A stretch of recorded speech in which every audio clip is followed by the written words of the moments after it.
மன அமைதி, டென்ஷன், கோவத்தை கட்டுப்படுத்துறது, பொருளாதாரம், லட்சுமி கடாட்சம், இதுக்கு எல்லாமே ரொம்ப சிறப்பு அப்படின்னா ஒருமுகம். இன்னைக்கு நம்ம எதை பத்தி பார்க்க போறோம்னா ஒருமுக ருத்ராட்சத்தை பார்க்க போறோம். நீங்க அபூர்வாஸ்ல பாத்தீங்கன்னா ருத்ராட்சங்கள் பல விதமா இருக்கு. நம்ம 1ல 16 முக ருத்ராட்சம் வரைக்கும் நம்ம கிட்ட கிடைக்கும். இதெல்லாம் நேபாளில விளையக்கூடியது ஒருமுக ருத்ராட்சம்.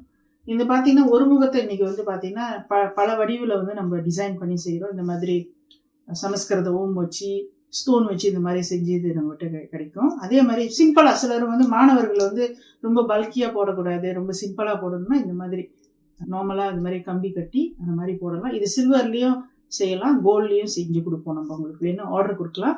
இதெல்லாம் பாத்தீங்கன்னா நம்ம குருமார்கள்லாம் போடுறதுக்கு, ஐயர் இந்த மாதிரி பூஜை பண்றவங்க இந்த மாதிரினா இந்த மாதிரி டிசைன்ஸ்ல நீங்க அபூர்வாஸ்ல நாடுனீங்கன்னா உங்களுக்கு கிடைக்கும். அதே வேளையில இந்த மாதிரி ஒருமுக ருத்ராட்சமும் இருக்கு. சிவலிங்கம் வச்சது நம்ம செய்யறோம். இந்த மாதிரி உங்களுக்கு கிடைக்கும்.